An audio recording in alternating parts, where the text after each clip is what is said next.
मागच्याच वीकमध्ये सामाजिक कार्यकर्त्या अंजली दमानिया यांनी अशोक खरातचा मोबाईल सीडीआर बाहेर काढला आणि यात खरातशी कोण कोण संपर्कात होतं याची माहिती जगजाहीर केली।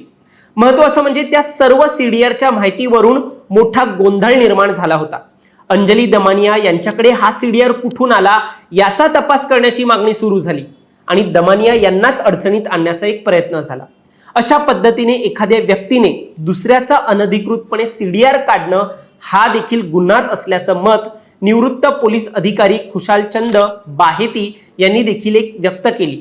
पण मंडळी, त्यावेळी यावरून होणारे सर्व आरोप अंजली दमानिया यांनी फेटाळून लावले आणि त्यांच्यावर आरोप करणाऱ्या ठाकरेंच्या महिला नेत्या सुषमा अंधारे यांच्यावर देखील दमानिया यांनी नॉनसेन्स म्हणत टीका केली। मी अनधिकृत गोष्टी मागत नाही, माझ्याकडे माहिती आली की मी ती यंत्रणांना पाठवते, मला सीडीआर कसं मिळालं याची जरूर चौकशी करा, असा प्रति आव्हानही अंजली दमानिया यांनी उभं केलं। पण मंडळी, मागच्या वेळी ज्या अंजली दमानिया यांनी अशोक खरातला एकनाथ शिंदेच्या नेत्यांनी फोन केला असं म्हणत जी नावं पुढे आणली होती, जी राजकारणातील नावं पुढे आणली होती, त्यानंतर आता पुन्हा बुधवारी अशाच स्वरूपाची एक दमानिया पत्रकार परिषद घेणार आहेत आणि त्यामध्ये देखील अशीच काहीशी नावे ती समोर आणणार असल्याचं म्हणतायत।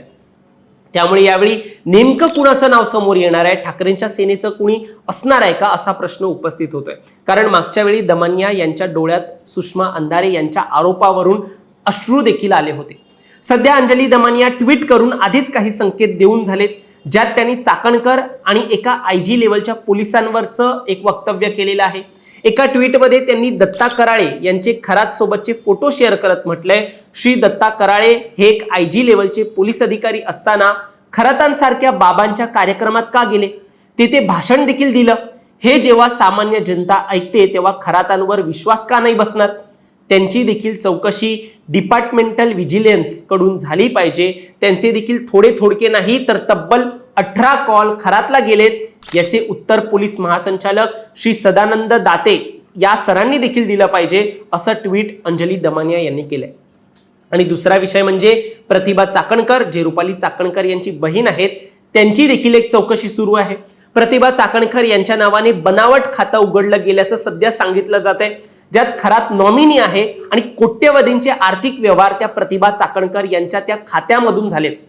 मात्र या आरोपांना घेऊन प्रतिभा चाकणकर यांनी त्यांचे हात झटकलेत, हे सगळं बनावट खाती आहेत, त्यांना यातलं काहीच माहित नाहीये असं प्रतिभा चाकणकर म्हणतायत। आणि यावर स्वतः दमानिया यांनी देखील काय म्हटलंय हे तुम्ही पहा। प्रतिभा चाकणकरांची रिॲक्शन आज ऐकली आणि हे लोक किती खोटं बोलतात।